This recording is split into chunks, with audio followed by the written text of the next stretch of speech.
So right now, Vietnam relies on imported foreign oil for a staggering 90% of its energy consumption. Yeah, 90%. Right. And because of that, its factories are currently suffering through these massive rolling blackouts. I mean, their domestic strategic fuel reserves could literally run dry in under a month. It's a terrifying position to be in. Exactly. Yet, as of today, June 8th, 2026, the smartest supply chain managers on Earth are pouring billions of dollars into Vietnamese manufacturing. They're actually calling it the ultimate safe haven. Right, which sounds completely backwards at first. It really does. So Yeah. today, we are doing a deep dive into the newly released 2026 Sourcing Outlook document.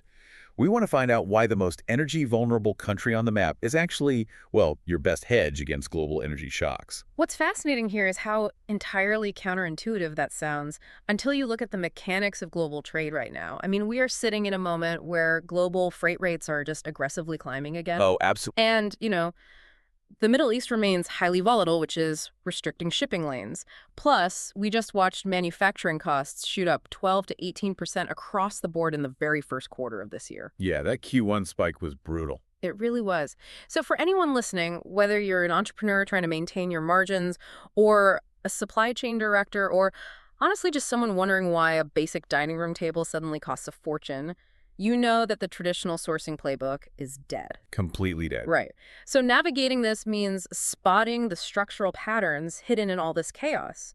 And Vietnam is currently providing just an absolute masterclass in pattern disruption. Okay, let's unpack this. Because to understand the solution, we really have to deeply understand the mechanics of the problem first. Exactly. We have to start with the baseline vulnerability. Right, and the report does not sugarcoat Vietnam's energy vulnerability at all.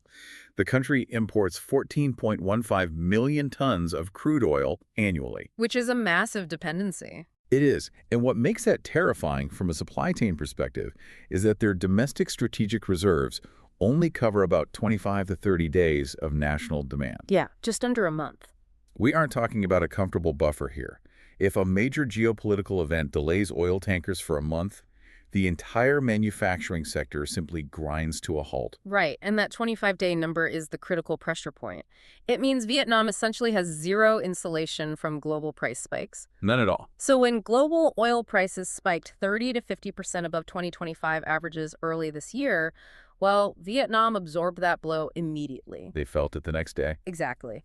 The state-run energy companies had to pay the premium, and they immediately passed that cost onto the power grid. And now, we're heading into peak summer power demand, which stretches from June through August. Oh man, the air conditioning demand alone. Right. So the southern power grid, specifically the massive industrial corridor surrounding Ho Chi Minh City, is under unprecedented strain. Power demand there is growing 12 to 15% annually. Wow, 15%? Just from factories. Purely driven by factory expansion. And the traditional grid physically cannot transmit enough electricity to keep up. Which naturally leads to the rolling blackouts we are seeing right now. And, a blackout on a factory floor isn't just the lights turning off. No, it's way worse than that. Right. Think about a precision CNC machine milling a piece of metal or like an industrial loom weaving high-thread cotton. If the power cuts out mid-cycle, you don't just lose time, the material inside the machine is completely ruined. Yep, it's scrap. And the machine itself often requires a complete hours-long recalibration by a specialized technician before it can even restart. So the spoilage and labor waste are just catastrophic. And factory owners are desperate to avoid that scenario, which basically forces them into a corner. What do they do? Well, right now they're paying 15 to 25% premiums to the government just to get placed on these priority grid lists. Just to guarantee the power stays on. Exactly. Or, they're firing up massively expensive private diesel generators out back, and that premium completely eats their profit margin. Right. So if a factory isn't paying that premium, they're absorbing the margin hit by quietly cutting corners on your products. They might use like a slightly thinner gauge of steel or run a dyeing process for 30 minutes instead of 45 to save power. Which means the colors fade after 2 washes. Exactly. Quality is quietly slipping everywhere. I mean, look at it this way. I look at Vietnam's economy like a high-performance sports car. Okay, I like that analogy. Right. It handles beautifully, the labor force is highly skilled, the infrastructure moves fast, and it easily outpaces all its regional competitors. Sure. But it has a 1-gallon gas tank. Yeah. The engine requires this constant, uninterrupted fuel flow, and the driver is just constantly terrified of stalling out on the highway. So If I am an importer reading this report, and I see Ho Chi Minh City factories bleeding money and cutting corners today, why on earth is this report telling me to double down on my investments there? It seems crazy. It does, but we have to differentiate between a static problem and a transitional problem. Okay, what's the difference? Well, a static problem is a permanent geographic or political flaw that basically cannot be fixed. A transitional problem is a deeply painful phase of a deliberate structural solution. Interesting. The Vietnamese government recognized this existential threat, and they responded decisively without panicking. First, they executed immediate triage. Triage, like the strategic reserves. Right. The prime minister activated 5.6 trillion Vietnamese dong in strategic fuel reserves. That's about 224 million US dollars. Wow. But rather than just dumping that cash into the volatile open market, they set up an emergency task force that bypassed traditional channels entirely. They went directly to state leaders in the UAE, Qatar, and Angola. Wait, they just bypass the spot market? Completely. They negotiated direct, long-term supply agreements that sidestepped all that chaos. Here's where it gets really interesting, though. Because triage just stops the bleeding. The actual surgery-like, the move that changes the entire global chessboard, is their massive green pivot. Oh, absolutely. This is the core of the document. Right. The government has committed $136.3 billion specifically for grid upgrades and renewable energy generation, and that's to be completed by 2030. They are physically changing the power source of their entire manufacturing sector. And we're already seeing the physical results of that capital deployment today. I mean, the Monsoon Wind Power Project is a perfect example. Oh, right, that just went live. Yeah, it went live in August of 2025 as the largest wind farm in Southeast Asia. It generates 600 megawatts. 600 megawatts. Right. And to put that in perspective, that is enough dedicated power to take several massive industrial parks completely off the traditional fossil fuel grid. That is incredible. And they aren't stopping there. They're following that up with the 300-megawatt Nampo wind farm in Dien Bien province, which is scheduled for completion this December. Plus, they're adding 2 to 3 gigawatts of solar capacity in central Vietnam every single year. So the report is very clear on the timeline here. It notes that energy costs in Vietnam are going to remain painful through the second and third quarters of this year. Yes, the pain isn't over yet. But as these new solar and wind clusters fully integrate into the local grids and offset that expensive imported oil, power costs are projected to drop sharply and permanently stabilize in the fourth quarter of 2026. That's the projection. Right. But logically, my instinct as a buyer is to wait. I mean, if I know prices are dropping in Q4, I'll want to keep my cash in my pocket, wait out these summer blackouts, and sign my contracts in Q4 when the energy's cheap. Why does this report insist that the ultimate strategic move is locking in Q4 and 2027 contracts right now during the peak of the crisis? Because that timing mismatch is the actual hedge. You really have to understand the cash flow mechanics of a Vietnamese factory owner right now in June of 2026. Okay, put me in their shoes. They are looking at sky-high summer energy bills.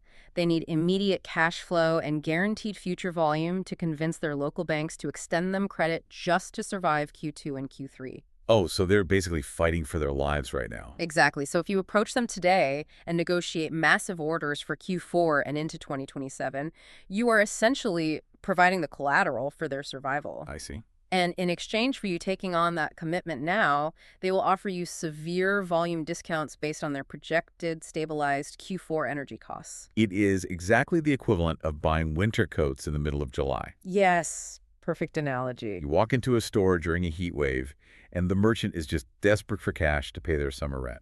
You hand them cash now, financing their survival, and in return, you get a premium winter coat for a fraction of what it will cost in December. You're trading your current capital for a massive future margin advantage. Exactly. Because if you wait until Q4 when the pain stops and the energy grid stabilizes, the leverage completely flips. Everyone else rushes in. Right. Every other hesitant importer will suddenly flood back into Vietnam trying to book capacity. The factories will be fully booked overnight, they'll have zero incentive to offer discounts, and you'll find yourself paying a premium just to get your products onto an assembly line. Okay, but my counter-argument to that is simple. Why play this complicated game of financing a factory's summer survival? Why not just pick up my tooling, abandon Vietnam entirely, and take my manufacturing to another country? Like where? I mean, the map is huge. I could go to Mexico, India, Or honestly, just back to China? If we connect this to the bigger picture, you'll quickly see why those alternatives are actually structurally flawed. Let's analyze the board systematically, starting with China. Okay, China is the historical default. Right. But moving there today means immediately absorbing 25 to 35% U.S. tariffs on most product categories. And the report makes it clear, and to be clear, we are just looking at the economic mechanics here, not taking a political stance, but the underlying mechanics of those tariffs are destroying factory quality. Because they can't raise prices. Exactly. Chinese factories know American buyers refuse to pay 30% more for a product. So the factory cannot raise its prices to cover its own rising domestic energy costs. So they have to eat the cost. Right. The only mathematical way for that factory to survive is to drastically squeeze their margins, consolidate operations, and secretly downgrade the raw materials they use to build your product. Okay, so China has the tariff issue. What about India and Indonesia? They present a different trap, right? They do. They offer very attractive, cheap labor rates on paper. Very cheap. But they share the exact same Achilles heel as Vietnam, a massive reliance on imported oil for their power grids. Oh. But the critical difference is that neither India nor Indonesia has deployed a $136 billion renewable energy initiative to decouple their factories from the global oil market. Ah, so they have the vulnerability without the solution. Exactly, and the report highlights massive quality control issues stemming from this. It specifically points to fabric shrinkage and inconsistent finishing in Indonesian textiles because their power fluctuations disrupt the curing processes. That's a huge problem for apparel brands. And on top of that, both countries are currently entangled in Section 301 tariff investigations. Again, just looking at the risk factor here, it means your cheap landed cost today could jump 20% tomorrow with a single stroke of a pen. Which naturally pushes a huge segment of North American importers to look at the USMCA region, specifically nearshoring to Mexico. Yeah, that's been the big trend. Right, because you get 0 to 5% tariffs and your factory is geographically attached to the United States. But this nearshoring trend reminds me of a wildly popular new restaurant opening up right down the street. Okay, how so? Well, everyone rushed to Mexico because the kitchen is incredibly close to home. But when you walk in to get a table, the hostess tells you they are completely booked through the end of 2027. Yeah, that is a great way to put it. U.S. importers have completely consolidated their supply chains around the top 15 or 20 major Mexican suppliers. Those facilities are operating at maximum capacity. It does not matter how close the factory is to your warehouse if they physically do not have a single assembly line available to take your order. And the capacity ceiling in Mexico is very real. And the factories that actually do have capacity, well, they're raising labor costs by 5 to 8% annually just to poach workers from their competitors. Wow, 5 to 8% inflation on labor alone. Right. Furthermore, the geographic advantage of Mexico is largely an illusion right now due to infrastructure bottlenecks. A massive volume of Mexican goods still requires ocean freight to bypass land border congestion. Wait, really? They still use ships? Yes, but because the ports of Los Angeles and Long Beach are experiencing severe railcar shortages and chassis backlogs, a container arriving from Mexico might sit on the dock for 11 days just waiting for a train. 11 days. Yeah, so the transit takes 8 to 14 days, regardless of the physical proximity. When you lay the mechanics out like that, the math heavily favors Vietnam. I mean, you start with a baseline U.S. tariff of around 20% rather than China's 35%. And when you combine that lower tariff framework with the massive discounts you secure by locking in contracts now ahead of the Q4 renewable energy stabilization, the report calculates that Vietnam provides a true total landed cost advantage of 10 to 15% over China. Exactly. So having established that Vietnam is the strategically sound choice, we really have to look at execution. The tactical deployment within Vietnam requires recognizing two distinct geographic markets that demand entirely different strategies. Okay, let's break those down. Let's look at the North American market first, so the U.S. and Canada. The capital flow here is just staggering. I mean, in just the first quarter of 2026, the U.S. imported $33.9 billion worth of goods from Vietnam. That's a 24.2% surge year over year. The U.S. market is essentially voting with its wallet, right? They're pulling capital out of China and dumping it into Vietnam to escape the tariff pressure. Yep. So the winning strategy for North American importers is aggressive front-loading. You have to book your Q3 and Q4 capacity immediately, specifically in tariff-sensitive categories like wood products and furniture. The report notes furniture exports were up 5.4% even during the worst of the energy headwinds. And while North America is mostly a defensive play against tariffs, the truly explosive margin maker like the hidden loophole savvy supply chain managers are exploiting is the Australian market. Oh, yeah. This part of the report was wild. It really is. Thanks to the ANZFTA agreement, that's the ASEAN Australia-New Zealand Free Trade Agreement, 90% of all goods manufactured in Vietnam enter Australia completely duty-free. Wait, 90%. And 0% tariffs. Zero. No sudden Section 301 political volatility to worry about either. And geographically, the ocean transit time from Vietnam to major Australian ports is incredibly short. How short? Just 4 to 6 days, compared to 15 or more days coming down from Chinese ports. And the report details this brilliant mechanical application of this loophole in the furniture sector. Oh yeah, the flat pack furniture. Right. Australian retailers are shifting heavily toward flat pack furniture sourced from Vietnam. The Vietnamese factories are utilizing highly precise CNC cutting machines for the wood panels. Because of the tech upgrades? Exactly. Because the cuts are microscopic in their precision, the furniture snaps together seamlessly. When those flat packs arrive in warehouses in Sydney or Melbourne, the precise engineering drastically reduces the assembly time required. Which is huge for them. Right, because in a country like Australia, where union labor and warehouse wages are incredibly high, saving an hour of assembly time per unit translates to a 20 to 30% reduction in total domestic labor costs. That is massive. It is. Your total landed cost in Sydney ends up being 8 to 15% lower than importing from China, even if the Chinese factory offered a lower initial unit price. So what does this all mean for the geography inside Vietnam? The report delivers a very specific directive. Abandon Ho Chi Minh City and pivot your operations to central Vietnam, specifically the area around Da Nang. Okay, I have to play the skeptic here. Go for it. Ho Chi Minh City is the massive established commercial hub. It has the ecosystem.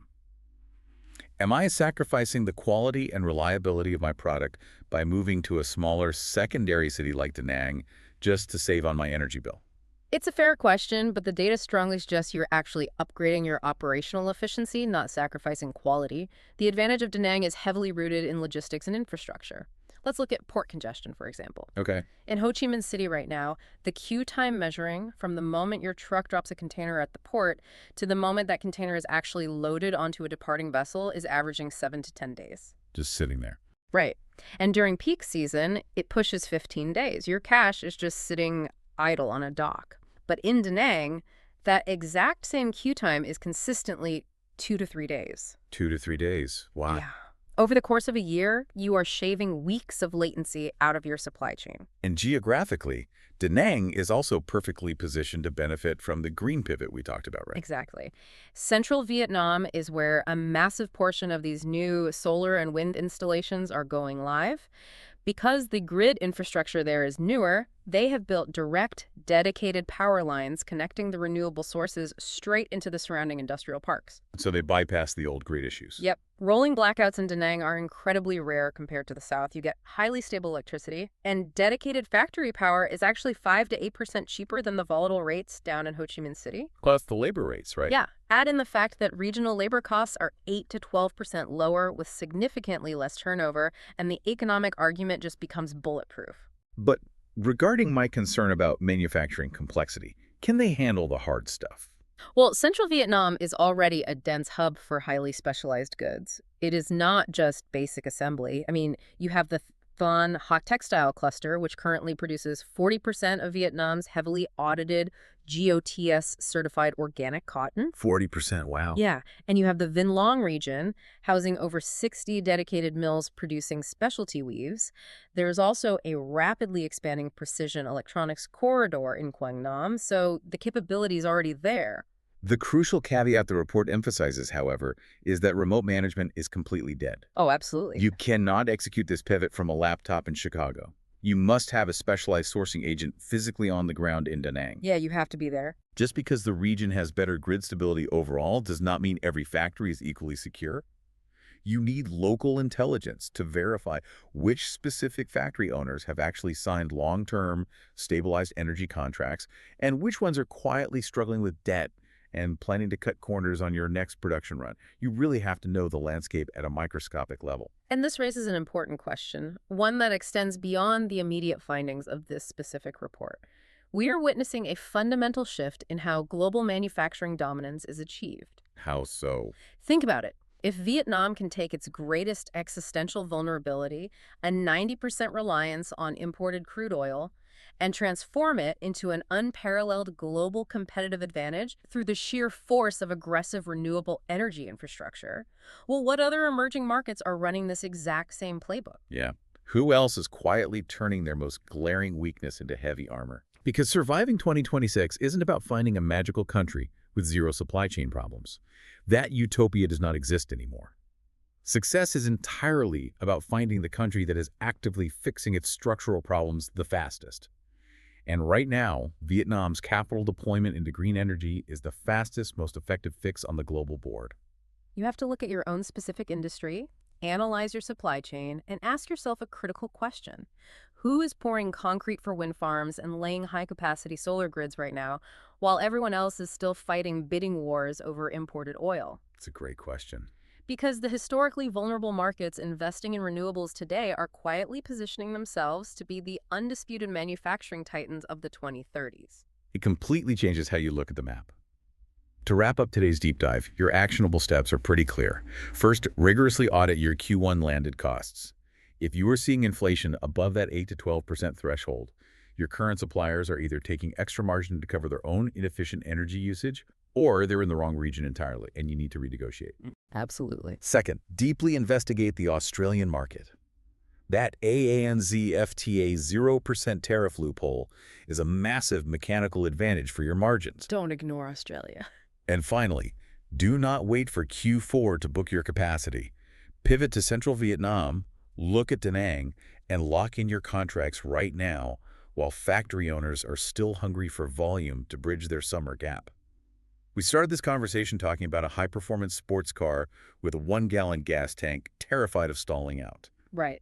But what Vietnam is actively proving is that you don't need a bigger gas tank if you are the first one smart enough to pull over, rip out a combustion engine, and swap it for a battery. Yeah, that's exactly what they're doing. While your competitors are still waiting in line at the pump paying premium prices, you are already accelerating down the highway. Something to keep top of mind as you map out your sourcing strategy for the rest of the year.